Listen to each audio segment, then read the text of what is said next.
Well, hey there everyone.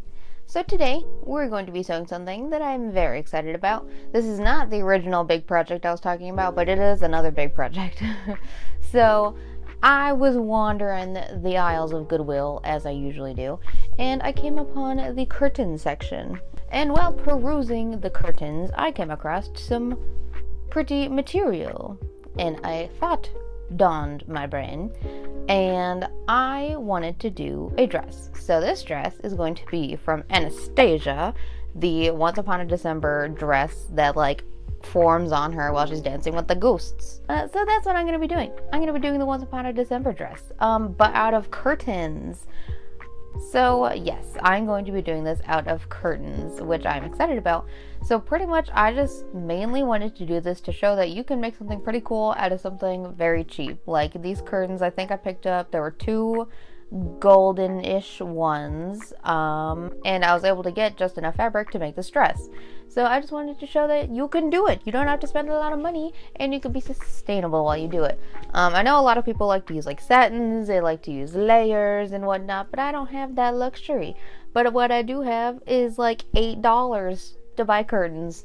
So for the elements of the dress, the main material is going to be those gold curtains, and then I did pick up some sheer curtains for the flowy arms, and then for the blue bow, I did pick up a blue sheet, so, it's still thrifted. It's not a curtain, but it's a sheet, but it is what it is. I stink. So that's what I'm going to be doing. Alright, so let's just jump on into this one. So I'm going to start with the skirt. I did some experimentation with the skirt that I'll explain a bit later, but I will explain how I did the skirt. So I did want this to be a circle skirt because I just love the way the circle skirts flow, and you can see that when she's moving in the movie, the dress flows very nicely. It's not straightened down as if I were to cut a square. So I wanted this to be a circle skirt, but with the curtain, I had very limited space for length. So what I had to do was cut as much as I could to get the circle skirt, and then I had to cut little strips to tag onto the bottom to get that length. So it kind of looks intentional, but I had to do it for the length. So just that's what I had to do. That's what you got to do when you're using curtains. So I used one of the curtains for that, and then a bunch of salvage stuff for the bottom. I think I was able to get a three-quarter circle with this. So half a circle with one of the curtains, and then a quarter for the other, because I still needed just enough material to cut out the bodice, so I couldn't do the entire circle, which is fine. It still gives me some good flow, so I did a three-quarter circle on this. So once I had those all cut out, I just had to sew them together. You got your complete circle there. And then for the bottom, so I didn't have to hem the circle part because when I cut the strips to add on the length, they're just rectangles. So I just had a straight hem on that one. Didn't have to worry about hemming a circle. So that was a lot easier. And then for the,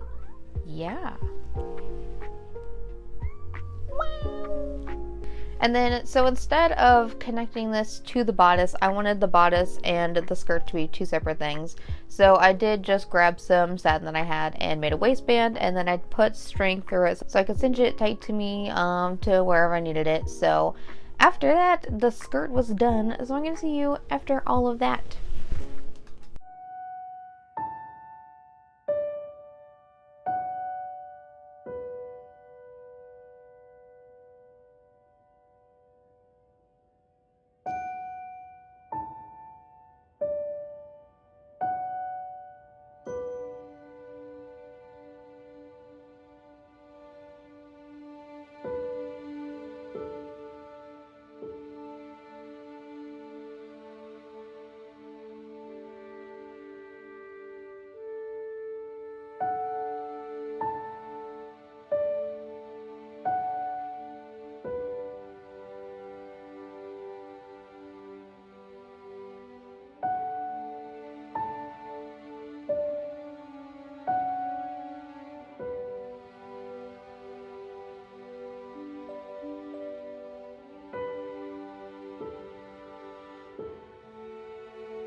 Alright, now for the bodice. So again, I wanted this bodice to fit me perfectly, so I did tape myself up again, this time with masking tape. And then I marked out the patterns on my body, and then I cut the whole thing off and then cut the pattern pieces out and then retraced them on paper so I could make sure I got the proper measurements. Then once that was done, I went ahead and used whatever fabric I had left to cut out the pieces for this. So I didn't think I was going to have enough to do both the outer fabric, or the outer fabric and the lining, but with the salvaged random materials, I did end up having just enough to use the same material for both. And then so I wanted to do interfacing on the outer fabric, but I forgot that I completely ran out of interfacing when I was doing the Anna dress. So I found some I think it's just called like stabilizer, which is pretty much like interfacing, but you can't fuse it to it. So what I had to do was cut out stuff for that to put on the outer fabric. So when I do with those is I just lay them on top of the outer fabric pieces and then baste all the way around. So then the pieces are stabilized. So a little more work than interfacing, but that's what I had. So that's what I had to do, pretty much. Oh, this feels targeted towards me.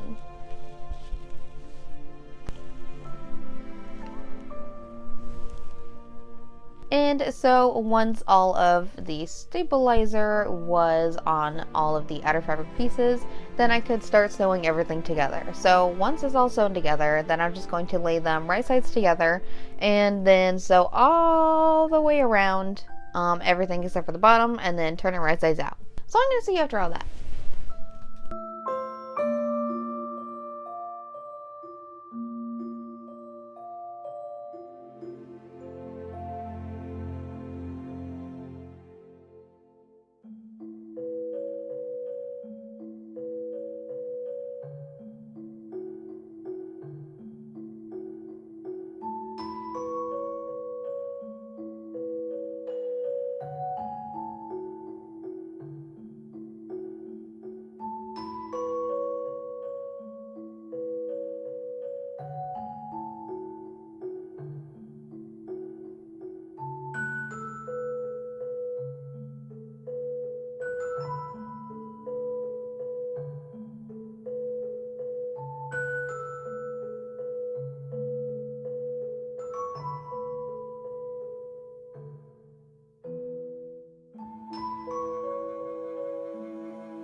Alright, so now that everything is sewn together, now I have to sew the arms together, so I'm just gonna sew them straps together.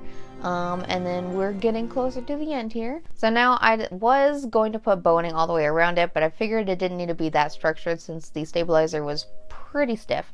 But I did need to put boning in the back because that's where I'm going to put grommets for it to be a corset, and I want that to be as stable as possible. So I did put 2 pieces of boning on either side of the grommets. So once that was done, I went ahead and put the boning in, and then I could put the bias tape onto the bottom. So I just chose just a random bias tape because the bottom of this corset top is going to be covered by the bow. So I wasn't terribly concerned about what the bottom looked like. So I just put a white bias tape on the bottom, and then that was all closed up. And then I just added some grommets up the back, and then it could close. And then the last step was the sleeves. So I had to do the sleeves a couple times. Pretty much the way to get a flowy sleeve like hers is you take a sleeve pattern, and then instead of it going down like a regular sleeve, it would go out like that.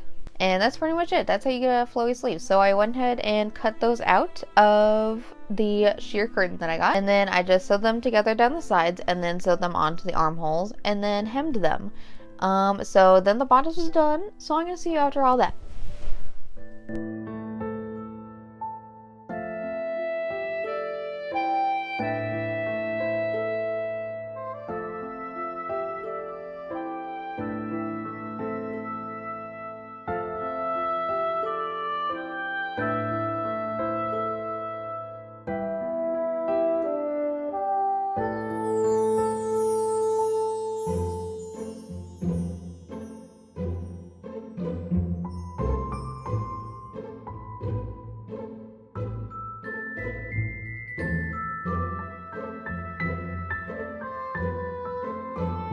Now the final step was for the big bow. So I wanted this to be detachable, easy to get on and off, and I needed to be a massive bow. So this wasn't going to be something that I would tie myself. The bow would be already made.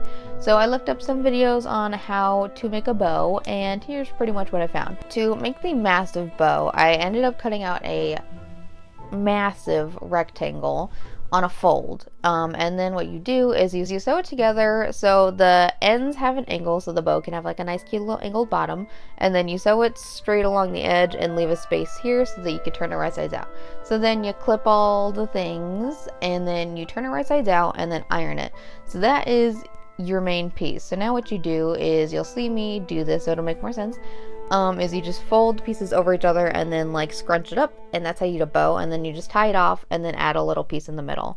So you'll see me do all of this, it'll make more sense, but that's how you make a bow. So I made a massive bow, and then I made a smaller bow for my hair because she has both. And then for the wraparound, so pretty much what did I do? I sewed a massive rectangle together pretty much, and I wanted it to have a little bit of depth, so I gave it a little fold, just cause. And then to connect these pieces, so for the big bow, I just hot glued it onto one end, and then I sewed hook and eyes onto either end so that I could wrap it around myself and hook it. And I have a bow that I could take on and off. So yeah, this dress is done then. So I'm gonna see you in the final look.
this turned out far better than I imagined it would turn out.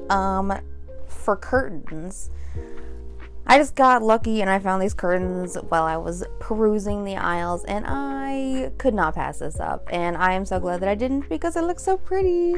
Yeah, I think it turned out really well. Like, I do wish I could have, like, layers with it, but I think I'm okay with it, just for like showing that you can make something cheap and you don't need to spend a lot of money and do a lot of work. But considering, I think this material, like, I think it matches pretty well. Not as like sparkly or whatnot, but you know what, I think it's pretty, and I think you get the idea pretty much of what it is. I do have tons of layers underneath, like 2 petticoats on, for getting the flowiness, so I don't necessarily need all the layers on top just to make it pretty. I did try to do like another like sheer on top, but I just wasn't liking it as much, so I think this is what I got and I like it a lot. Yeah, I think it flows really nicely. I am very glad that I did the circle skirt cutout on it, and even just like the little extension on the bottom, it looks intentional, so I am not that mad about it. I think it looks really pretty and it flows really pretty, and I'm like bulletproof under this because I am wearing my corset under it, my stays. Yeah, I like how flowy the sleeves turned out. This turned out really pretty, especially for sheer curtains. Also a Goodwill, they're probably like $5. So that was great. That's really pretty. I found like the nice blue sheet for this. There were a couple of options, but I think this one did the best color wise with what I was thinking scheme wise. So that sheet turned out good. And of course I already had this crown.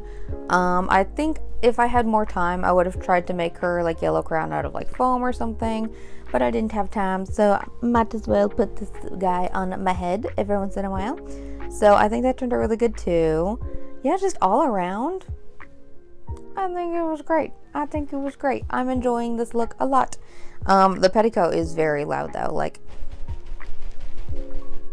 that one I did buy. I was gonna make a petticoat, like a big fluffy sheer one, but I hate dealing with that material, so I opted to buy one.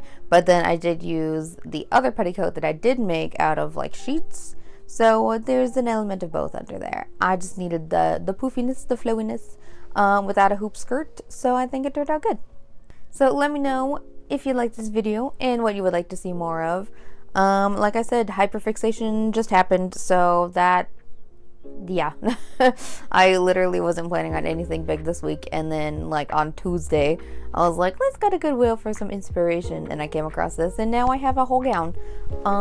So that's just kind of how my brain works, and I pushed this out in like 2 days. So, anywho-de-do, if you liked what I did, go ahead and like and subscribe. I post most Saturdays, mostly at noon, and I will see you in my next video. Thank you for watching!